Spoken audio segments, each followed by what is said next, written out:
ছবি আঁকে এক তরুণ শিল্পী, খুব স্বনামধন্য, অল্প কয়েকটা ছবি এঁকে ওই এলাকায় একটা খুব স্বনাম ছড়ায় গেছে। হ্যাঁ, এখন মানে চারদিক থেকে এইভাবে পুরস্কার পাচ্ছে, এটা সেটা, তার আস্থা অনেক বেড়ে গেছে। সে মনে করছে তাহলে আমি বুঝি শ্রেষ্ঠ, বা আমি অনেক আমার এটার মধ্যে কোনো ভুল নাই। তো কি করলো, সে নিজের আস্থাকে আরো শক্তিশালী করার জন্য বা টেস্ট করার জন্য, যে আসলে আমার যে আস্থা এতটা, এটা কি আসলে ঠিক আছে কিনা একটু চেক করে দেখি। তো প্রসেসটা কি? প্রসেসটা হচ্ছে তার আঁকা, তার দৃষ্টিতে সবচেয়ে ভালো একটা ছবি, সে ওটা নিল, নিয়ে কি করলো, একটা রাস্তার মোড়ে ওটা রেখে তার পাশে লিখে দিল, এই ছবির মধ্যে কি কি ভুল আছে আপনি জানিয়ে যান বা লিখে যান। রাস্তার মোড়ে সকালে দিয়ে গেছে, পরে সন্ধ্যার সময় গেল যে ছবিটা দেখি কারো কোনো মন্তব্য আছে কিনা।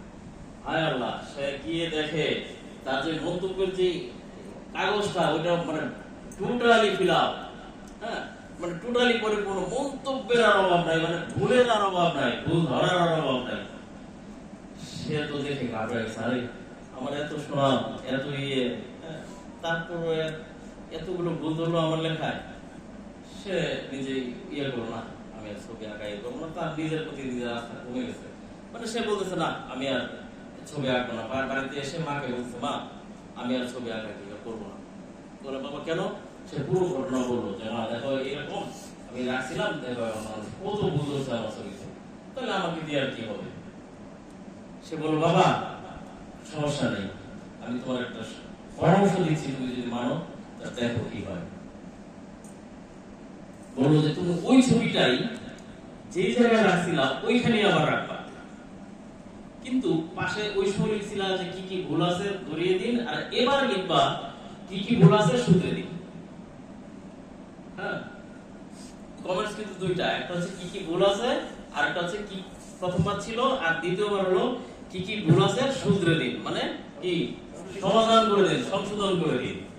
সে সকালে গিয়ে মার কথা মতো সেখানে গেল, ওই আবার এক কমেন্ট দিয়ে রেখে চলে আসলো। সন্ধ্যার সময় গেল, কোনো আচরই নাই, কিছুই নাই। হ্যাঁ, আচ্ছা, তার মানে কি? মানে হচ্ছে আমরা ভুল ধরতে খুবই পারদর্শী, তাই না? কিন্তু আসলে জানি না তার সমাধানটা কি, সমাধান কেউ দিতে পারি না, তাই তো? এটাতে কি বোঝা যায় যে যে কোনো কিছু ভুল ধরতে যদি মনের ভিতরে চায় যে ভুল ধরবো, ভুল ধরা সহজ, কিন্তু শুধরানোটা কঠিন।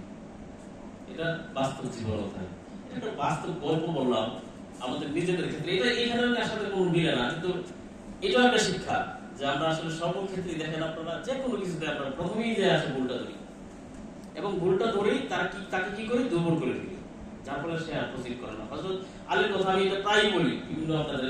হযরত আলী বলছেন, যে দেশে গুণের সমাধান নাই সে দেশে গুণী জন্মাতে পারে না।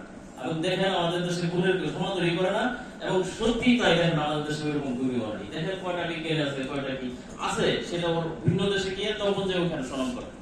আমাদের দেশে কই কোন স্বীকৃতি আছে ভালো কাজের? সাধারণত আমরা দিতে চাই না, বা রাষ্ট্র যদি কাউকে দেয় তাকে দমে রাখতে চেষ্টা করি, না কি হইলো না হইলো। তো আমাদের আসলে এই কথাটা বললাম কেন, অন্ততপক্ষে আমরা এখানে যে কয়জন আছি, এই কয়জন যদি শুধরে যায়, তবু তো একটা অংশ 17 কোটি মানুষ হয়, না মধ্যে এই কয়জন তো শুধরে গেলাম।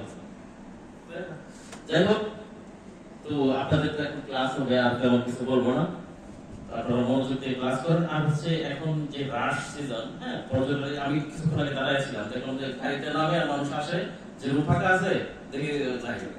আমি আগে খেয়াল করলাম যে আসলে কি এটা কি ওনারা যে বলছে যে রুম ফাঁকা নাই, একটু খেয়াল করলাম দূরে দাঁড়ায় যে আসলে সত্য কিনা।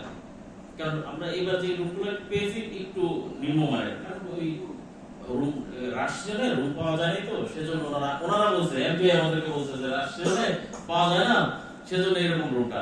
তো আমি চিন্তা করলাম একটু চেক করে দেখি, ওরা দাঁড়ায় দেখলাম আসলে হোটেল ওনারা যে বিভিন্ন গাড়ি থেকে নেবে অনেক নম্বর দেখেন না, এখন অনেক ভিড়, লোক আসতেছে, বলছে না রুম ফাঁকা নেই।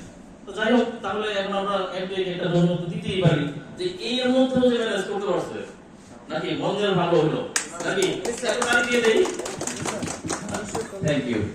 যাই হোক, আর এমটিআই টিম ওনারা আছে সার্বক্ষণে আমাদের সেবা দিবে, এর মধ্যে আমরা এনজয় করবো।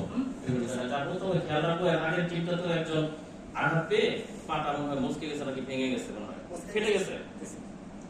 একটু খেয়াল করি, পাহাড় তো উঠতে গেলে হয়তো সহজে উঠা যায়, কিন্তু নামার সময় ভেজালটা হয়, পাহাড়ে উঠানো হয়। খেয়াল করে আমরা ভালোভাবে সুস্থভাবে আসি এবং সৃষ্টিকর্তা যেন আমাদের সুস্থভাবে আমাদের জায়গায় ফিরে নিয়ে যায়।